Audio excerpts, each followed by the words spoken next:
days of the Russia investigation, the former acting FBI director breaking his silence about why he launched the FBI's probe into the Trump campaign's ties with Russia. Andrew McCabe says that he feared the investigation might be blocked before it started and that he could be fired next. Speaking to CBS, McCabe also reveals new details about the meeting with President Trump just hours after he fired FBI Director James Comey.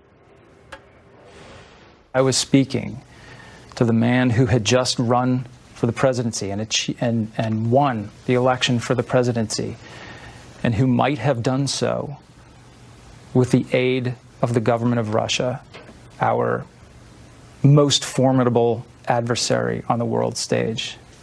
And that was something that troubled me greatly.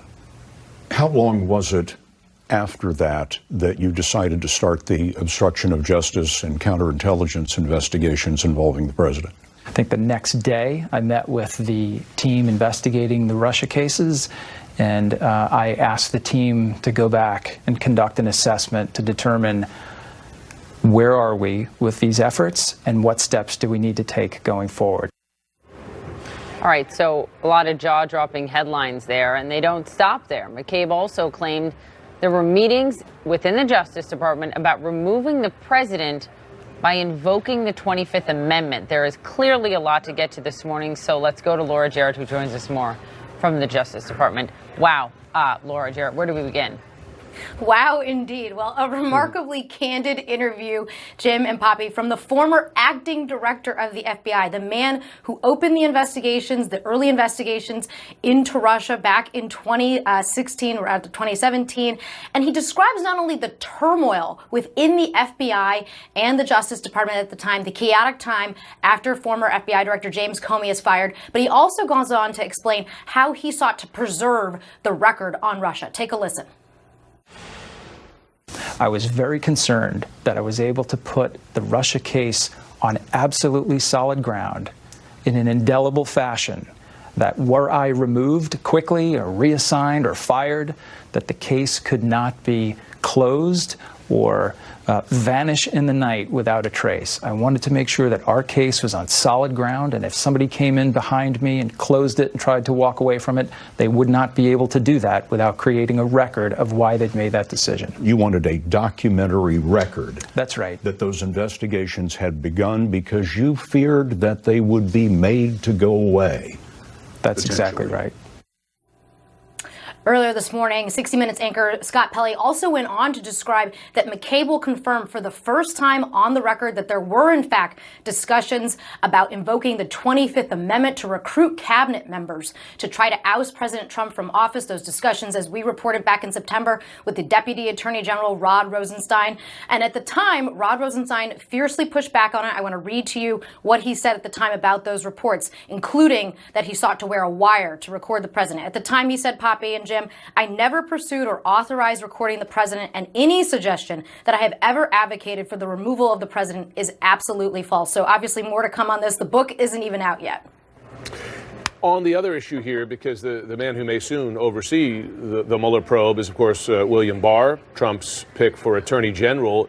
You have new reporting that he's already consulting with top DOJ officials as to how to handle the Mueller report. What have you known? That's right. I think that the challenge here for Barr is how to balance the fact that the Justice Department does not typically reveal what we call derogatory information, so problematic information about uncharged individuals. They do not typically do that. But at the same time, he has to balance the public's right to know what happened to the Russia investigation, what Mueller found. And so those are the things that he's balancing here. And obviously, the biggest issue is how much does Congress find out about the Mueller report?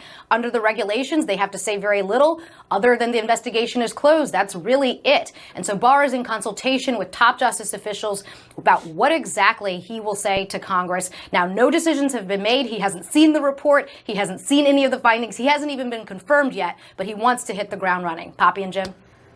Laura, stay with us. We also have former federal prosecutor Laura Coates and White House reporter for the Washington Post, Sungmin Kim. Listen, a lot to break down here, as Poppy was saying.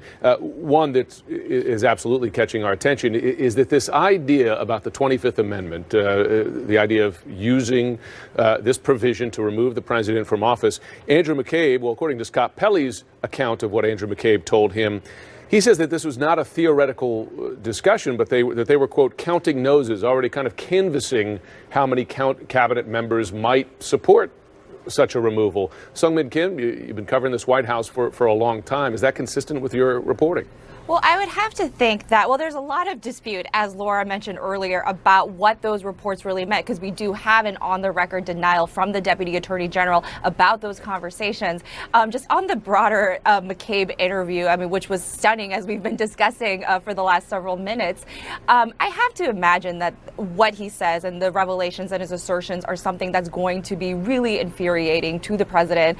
As if he hasn't seen those interviews clip it's already, he will. I presume he may tweet about it in the imminent future, because we've seen how the Andrew McCabe has been such a punching bag, a target for the president in some time. And in the CBS report, the White House has already called what Andrew McCabe, the probe that Andrew McCabe opened up, as baseless. So the infuriation from the president is something that I imagine would be happening pretty shortly. Yes. Laura Coates, on the 25th Amendment, Laura Jarrett just laid out for us, part of Rosenstein's response to that overall New York Times article that included allegations of him, considering wearing a wire and then talking about invoking the 25th Amendment. On the 25th Amendment part, I was just reminded of Rosenstein's response at the time, and let me read it. Quote, "Let me be clear about this. Based on my personal dealings with the president, there is no basis to invoke the 25th Amendment." The word choice is really important. He doesn't say in that response, this is a few months ago, we never talked about invoking the 25th Amendment, Laura. He says there is no basis to invoke it, Laura Coates. What do you think? Well, both things can be true, that based on his personal experiences with the President of the United States, he has now come to the conclusion that the 25th Amendment is not warranted. It can also be true that what Andrew McCabe has said, that there was certainly a discussion about whether to pursue it and whether to wear a wire in the instance of trying to figure out and assess whether the President of the United States would be justifiably removed by the 25th Amendment. So I think he was very careful in the economy of words. It all sets up a very interesting dynamic here. Andrew McCabe sets up the president between a rock and a hard place. Either he can say that he believes now that Andrew McCabe is not a liar, which he has branded him as such for quite some time. He has been the punching bag that my colleague spoke about because he believes he is not credible. If the president were to act on this statement, he'd be selectively assigning credibility to something in contrast to what he believes and has said openly about Rod Rosenstein. What's it going to be, Mr. President? Is Andrew McCabe a liar, or should he be believed? And if he should be believed, then a whole Pandora's box is opened about the statements he's made and about instances involving James Comey. As you mentioned there, Jim? Yeah, please. Jim, just real quick. One of the issues here, I think, is the fact that the Justice Department, and obviously people close to Rod Rosenstein, will point to the fact that Andrew McCabe has been discredited as a liar. He was fired for lying to internal investigators about a separate issue related to the Clinton Foundation and his work on that at the FBI and his role in a report that went to reporters back then. But they will say this is not a reliable narrator. The problem for Rod Rosenstein is that McCabe kept memos. He has contemporaneous notes from way before he was fired about all of this. Yeah. And not only does McCabe have memos, but his top deputy, his lawyer there at the time, Lisa Page, who we've heard so much about from the president given her text messages, she also kept notes. So, and there are more. So the fact that he is seen as sort of a problematic character now, given what happened with the watchdog report at the Justice Department, the internal investigation, is one thing. But I think we do have to balance that against the fact that he did keep contemporaneous notes. And it's a good point. I was actually going to ask you about this Laura. And let's be clear that the president and his surrogates have attacked they call every witness a liar, right? I mean, they've used it with Michael Cohen. They use it with everybody. And there is basis for that because Michael Cohen, there's a record of lying, as there is with Andrew McCabe. Question is, from a legal standpoint, does that affect how a court sees McCabe's, or a judge sees McCabe's testimony? And how does a judge see contemporaneous notes? Does he treat them as credible, as evidence that is credible evidence? Well, contemporaneous written memos are very helpful to try to buttress somebody's credibility, because if it's close in time to the incident, which is what the contemporaneous portion means, and it's written at a time when it's fresh in your mind and there's no perhaps motive to lie or motive to concoct, then the court will look at this in a way that it doesn't discredit it entirely. It also can be in front, if there were a jury, it could be part of a case of evidentiary conclusions. However, remember that a court of law in particular, not the court of public opinion, but a court of law is very used to there being unsympathetic witnesses who also can offer credible testimony. There are people who, the old adage is, who testifies against drug dealers, drug users, who testifies against pimps, prostitutes. There is a credibility crisis at all times. However, it doesn't necessarily fatally undermine their credibility. And what Laura Jarrett had to say was very important, in the sense that you've got a whole host of people who are writing contemporaneous memos about similar points, and the theme could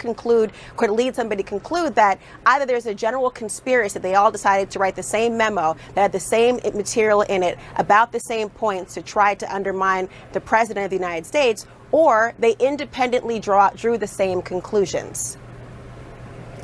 Thank you very much, all of you. Laura Jarrett, great reporting as always. Thank you. Laura Coates, Sungmin Kim, a lot to get to, so stay with us.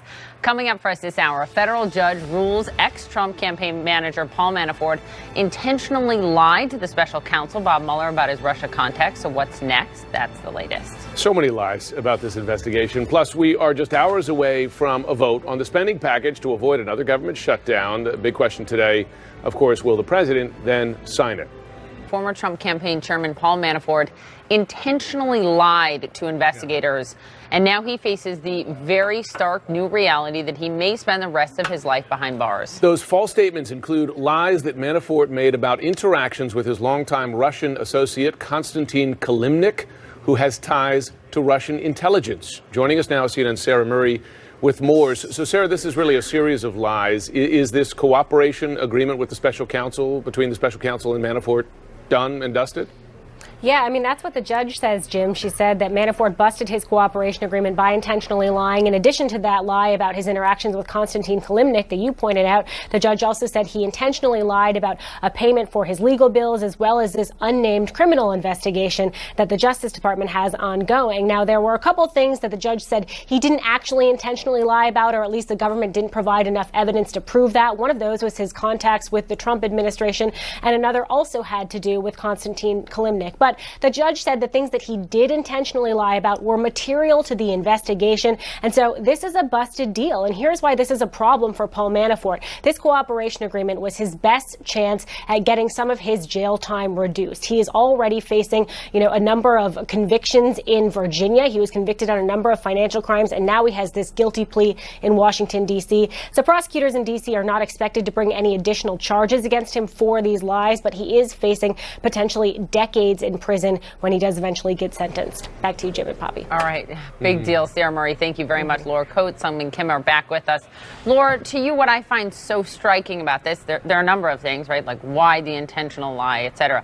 But that Judge Amy Jackson noted twice in her order in this decision that Manafort lied about Kilimnik, talking about Russia's interests and the payments he received. The fact that he lied about that twice was material to the investigation.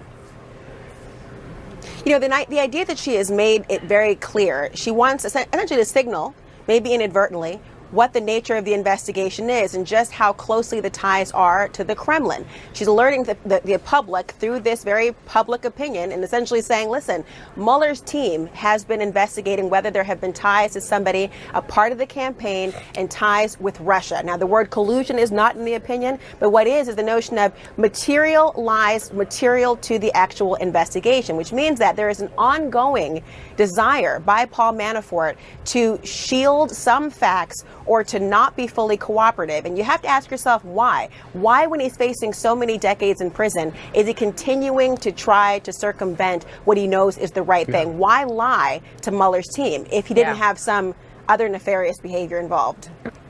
And it's a pattern of lies, right? Not by Manafort, and not just Manafort, but Michael Cohen, Michael Flynn, George Papadopoulos. Sungmin Kim, what is the White House's answer, if it has one, to why so many lies, specifically about Russia, multiple lies about it. I mean, I know they try to use this process crime argument that, oh, they were just caught in, not remembering things. But let's be frank here. This is all about Russia. These lies are all about Russia. Does the White House have an answer? Well, what's happened over time is that they've kind of shifted the explanations over the last 2 years of the extent of the contacts between Trump associates and Russian officials. I mean, I just remember White House Hope Hicks saying right during the transition that there were no contacts at all, and we've seen clearly how this has evolved over the last 2 years, and of course how these investigations have unfolded over time. I think what, if anything, what the president may have to say about Manafort would be really interesting. He hasn't said anything so far, as I can tell. And oftentimes, the president has treated Paul Manafort and his legal woes a little bit differently than other people in his circle, such as Michael Cohen. I mean, I remember being on the tarmac with him that day, that remarkable day, when there were essentially simultaneous guilty pleas from both of the men, and he was sympathetic towards Paul Manafort. He called him a guy who has had this long history in Republican politics, even though as he distanced himself a little bit, saying he was only he had a minimal role, or he wasn't with me for a very long period of time. But it'll be interesting to see what the president, if anything, has to say about this latest turn in developments. Yeah. Laura, why would Paul Manafort plead guilty to the special counsel and then lie about it? Well, he wants to plead guilty to try to curry favor in some way to reduce his sentence, and I'm sure he thinks he's the smartest person in the room and therefore can go ahead and deceive people and manipulate through that process of an overture of credibility. But he's talking to very seasoned prosecutors and investigators who are well aware of the stakes and are well aware of people who have tried to manipulate before and have tried to lie in order to curry favor. So I suspect he thought that he had the upper hand. Now, his attorneys, to be fair, have said none of this is intentional. Even after the judge has said this, it was not intentional behavior. And why would a man facing so many years in prison at his advanced age, relatively speaking, want to lie? Well, it may be, Poppy, that the boogeyman he fears is not Robert Mueller. There may be some other reason he is coveting his ties to Russia or the Ukraine in a way that it's nothing to do with whether or not he wants to raise the ire of Robert Mueller. We're talking about his connections to people who have far more criminal enterprise related ties, and Robert Mueller may not be the scariest person in the room to him. Yeah. Interesting. Final question, Sung-Min. So Paul Manafort has just eliminated one of his paths to a possibly weaker sentence here. That is the cooperation deal. Pardon. Is this what he's looking at as his only way out? And is that something that the White House is still considering? I mean, the president's been, made a lot of public statements about this, but they're also aware of the political dangers here. Well, I think they are clearly cognizant of what a pardon could mean. I mean, the president has been asked about this in various interviews in various forums. He hasn't. The answer that he's generally given to the pardon question is that's not something that he is talking about. But it'll be interesting to see if the White House is weighing any options, and that's something that we'll be looking to pressing the White House on again. Yeah, and if the White House or the president judges it's in his interest to do so. Yeah. Right? Laura Coates, Sung-Min Kim, thanks very much. Okay. Is the government going to shut down? Jesus. See what's going to happen on Friday. So lawmakers are voting today on another deal to avert another shutdown. The question really still remains, especially, Jim, after your interview with the White House yesterday, will the president sign it? Plus, we are moments away from the opening bell on Wall Street. Dow expected to fall a bit at the start of trading, but investors are optimistic as a new round of trade talks between the U.S. and China kicking off in Beijing. That is important to watch. Government shutdown just hours from now. Congress is set to vote on a bipartisan plan to keep the government open. It is expected to pass, but the biggest question remains, will the president sign it before midnight tomorrow? The new compromise deal falling way short of Trump's original request for $5.7 billion to build his wall or barrier on the border. Let's get to CNN congressional correspondent Sunlen Sirfati on Capitol Hill. So Sunlen, what's included in this deal, and does it have support potentially to override a presidential veto? Well, Jim, this is certainly a massive piece of legislation, 1,169 pages long, and it came together just before midnight last night. And as you noted, this actually wraps 7 spending bills into one. But of course, the main source of the contention, the main source of the debate has been over the funding for the Department of Homeland Security. And certainly that's where we've heard a lot up here on Capitol Hill over the last days and weeks of this battle. Now, what's in the bill? $1.375 billion for 55 miles along the southern border. It includes funding for 45,000 ICE detention beds, a $1.7 billion increase in overall DHS spending. That includes things like technology, ports of entry security. Now, notably, there are a lot of things that did not make it in the bill. We will hear a lot about this over the next 24 hours. The fact that President Trump's demand for $5.7 billion for the border wall funding, this falls way short of that. Also, it does not have an extension of the Violence Against Women Act. That's set to expire next month. Back pay for federal contractors that did not receive their pay affected by that 35-day shutdown last month. That is not in there as well. Now, the Senate later today at some point will be voting this through. Then it is over to the House. The expectation here is that it will pass overwhelmingly here on Capitol Hill. That will send the bill to President Trump for his signature. The expectation is that he will sign it. But of course, I think the feeling among lawmakers, Jim, here is that they will not and cannot exhale until his actual signature is on that bill. So, of course, it's still TBD. But certainly today, by the end of the day, the House and Senate intends to send this bill to President Trump. Jim? Well, certainly no appetite on the Hill for a shutdown. We'll see if the same is true in the White House. Sunland Safadi, thanks very much. All right, so joining us now is Democratic Congressman Jerry Connolly of Virginia. He serves on the House Oversight and Foreign Affairs Committee. Good morning, Congressman. Good morning. Thank you for being here. And as I understand it, you are preliminary at this point, yes, on this vote to avert a government shutdown. But earlier this week, you said I would put money on this one. So this morning, what's your over/under on if the White House backs this, if the president signs it? You know, despite some blustering, I think the White House has no choice but to sign this bill or face, frankly, a revolt in the Republican ranks here in Congress. There's no appetite in the Congress.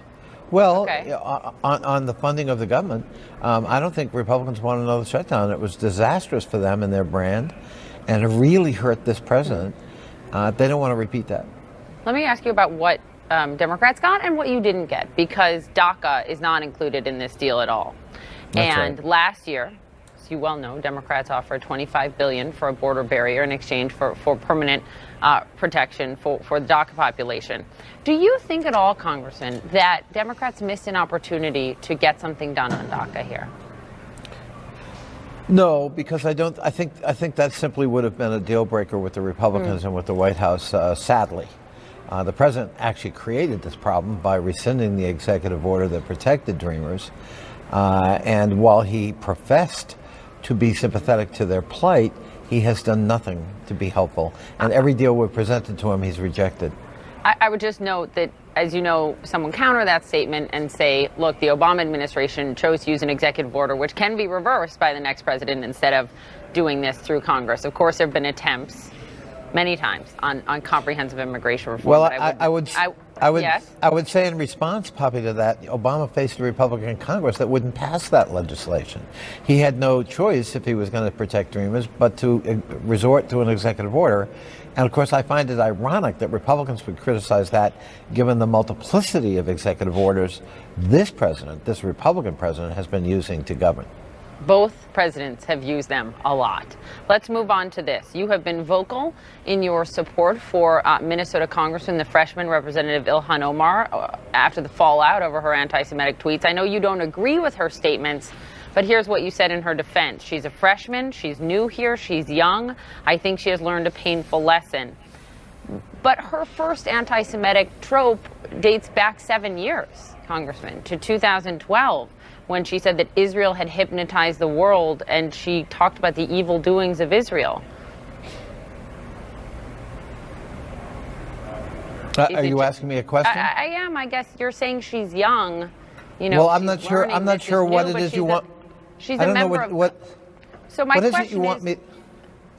I'd like to understand. She's a member of Congress, and this isn't this isn't a new statement. This is a series of statements that is deeply offensive to many Jewish Americans, many Americans. And I'm wondering if you're concerned about how far back it goes. I am. I am concerned that anyone with a history of anti-Semitism, frankly, needs to confront their own words and understand their impact. And obviously, we also need to understand the mindset behind it. But I stand by what I said. She is young. She is new. And she is now a member of Congress. She was, a young citizen before that. That doesn't excuse those words, but it puts it in somewhat of a context. I will say this, Poppy. Sure. I don't understand why this is still a 3 or 4 day story, but given all the other things we're dealing with. But really, I mean, she sits. Well, since you, let me explain why. If I could finish my statement. Sure. If I could finish my statement. Sure. So it's a 4-day story because of fascination with this. But she's apologized. She was condemned by Democratic leadership, her words, and she apologized unequivocally. Meanwhile, we have the contrast on the Republican side of a president. Where does one even begin to talk about hateful speech with him? He's got MAGA rallies that in many cases are overtly anti-Semitic. We have remarks that were anti-Semitic code by the Republican leader here in the House. We have a 17-year history of Steve King and racist remarks, and there was absolute silence on the Republican side of the aisle until recently. So Steve King, why the double standard? Why the double standard between a young Muslim woman and all of this other history? I hear you. You should watch Jake Tapper's show from last night when he laid it all out there, and we're talking about that. But because she is on the Foreign Affairs Committee with you and she's a fellow Democrat, I have a few questions for you on that. Given the inexperience that you cite as part of the reason you think that she not only wrote this in 2012, but also wrote It's All About the Benjamins, talking about why Republicans have AIPAC support just a week ago, do you think she should remain on the House Foreign Affairs Committee? Well, she just got there. She hasn't had much opportunity yet to sort of learn the ropes. I think there's an opportunity for her to learn a lot and to start to maybe temper the views she came to Congress and this committee with. I don't know that this one outburst and that history you cite is enough to disqualify her from being on the Foreign Affairs Committee, but it's certainly something to be watched, and hopefully she can be mentored. So let me ask you about that, because it was less than a month ago when she was on the show with us, when we asked her about those comments, and she said, quote, "I don't know how my comments would be offensive to Jewish Americans." That was on January 17th, when she was a member of Congress already. Does that concern you? Yeah, it concerns me, but I think she's certainly learned her lesson since. She now does understand how those comments are not only offensive to Jewish Americans, but to all Americans. I'm not Jewish, but I will tell you those remarks are very offensive to me too. Yeah, I understand that. And finally, because you represent the state of Virginia, embattled Virginia Governor Ralph Northam was young and not in politics when it's alleged that he took that photo of someone in blackface when it's alleged he was in the photo of someone in blackface and in a KKK hat. He apologized. You told Anderson Cooper earlier this month that despite that apology, his ability to govern is non-existent. Is it a double standard then for him? You say he can't govern because of actions when he was young and not in politics versus you saying let's give Representative Omar a chance here? I think that's really a false equivalency, Poppy. He's the chief executive of the Commonwealth of Virginia. The question for him is, can you govern after this kind of really maladroit management of a terrible incident, right? Who will campaign with you? Who will want to be seen with you? He's already had multiple public invitations rescinded by public universities and other institutions around the Commonwealth as the governor because they don't want him there. And so I think his moral authority has collapsed. But I think they're very different cases and should be treated as such. I hear your point. Can he govern versus should she be given a chance? We appreciate your time on these issues, Congressman Connolly. My pleasure, Poppy. Thank you. Thanks. Jim. The situation turning so desperate in Venezuela that people are forced to cross into neighboring countries just to get food and medicine. The latest on that crisis coming up. The hour in Venezuela. The president has said all options are on the table, not ruling out at this point a military intervention there. It is really just such a sad scene. Venezuelans hungry, desperate for help, crossing into neighboring countries such as Colombia for basic necessities, food, medicine, some now vowing to bring help to those left behind. Isa Suarez, she has been on this story for days now. She's live in Colombia, just across the border from Venezuela. Isa, I mean, we've seen you there on that bridge at the border as people crossing just to, I mean, basically just to survive. Tell us what the situation is like today, and crucially, is any help getting into the country? Well, until now, Jim, the humanitarian aid, that USA aid, is still sitting idle in a warehouse roughly 20 minutes away from here, waiting to be delivered because, of course, Maduro's forces have that bridge. There's never been opened. It's blocked. And so people, as you can understand and you can probably imagine, are frustrated, they're weary, they're tired. More than 3 million have left Venezuela. 1 million or so have come into Colombia. But just to give our viewers a sense of just how bad it is back in Venezuela, the minimum wage, Jim, is $5. With hyperinflation, $5 can't even buy you a packet of cheese. And so you can imagine why people and why emotions are running so high.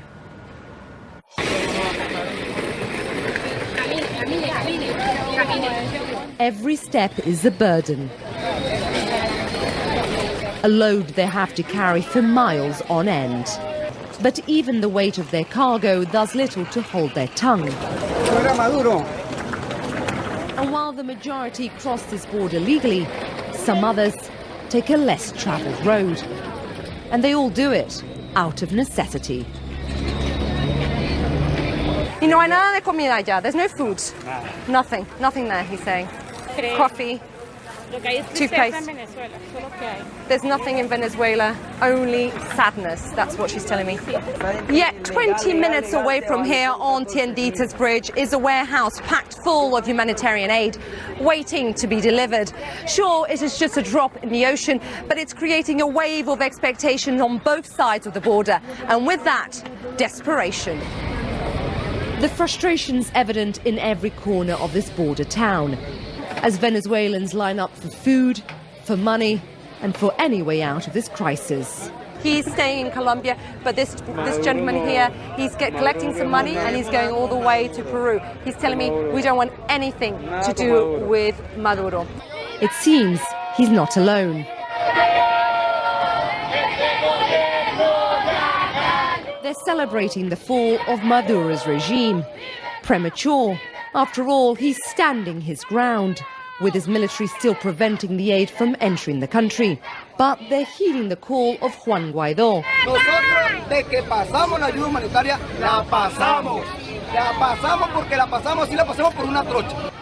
who has been rallying his troops, calling on the people to volunteer and carry the aid across the border on the 23rd of February. Are you going to help on the 23rd? ¿Van a ayudar? Yes! As you can see here, everyone here is prepared to risk their lives to carry that humanitarian aid across the border. And they're counting on the army, the rank and file, who too are living on the edge, to walk as well as stand beside them. And that chant that you're hearing at the end of our report is directed at the rank and file. They're hoping they will move out of their way if come the 23rd, they can't deliver the aid. And they're trying to emulate something that happened, Jim and Poppy, back in 2016. The border then between Venezuela and Colombia was closed, and a group of women dressed in white, desperate to come into Colombia to buy aid, to buy medicines, actually were able to come in. The police let them in. So they're trying to have a message directed to the rank and file, hoping that if it comes to this, if Maduro doesn't budge, hoping that they will stand out their way. Jim, Poppy? It's incredible reporting that you've done throughout. Thank you for that. How good is it to have folks like Amazing. Isa Suarez, Sam Kiley on the ground there inside what is an enormously important story and a sad one. And one we will stay on. We promise you that. Ahead for us, kicked, punched, insulted with racial and homophobic slurs. That is what Empire actor Jussie Smollett says he suffered during a actor Jussie Smollett speaking out for the first time, saying he's angry and frustrated after an alleged attack that he says was fueled by racism and homophobia. Look, he says this horrific attack happened to him last month while he was walking home early in the morning in downtown Chicago. The details of his account are just disturbing. This morning, Smollett told Good Morning America's Robin Roberts that he believes two men seen in the surveillance footage on the right-hand side of your screen there in shadow, he believes they're the ones who did it. Here is CNN correspondent Ryan Young with more.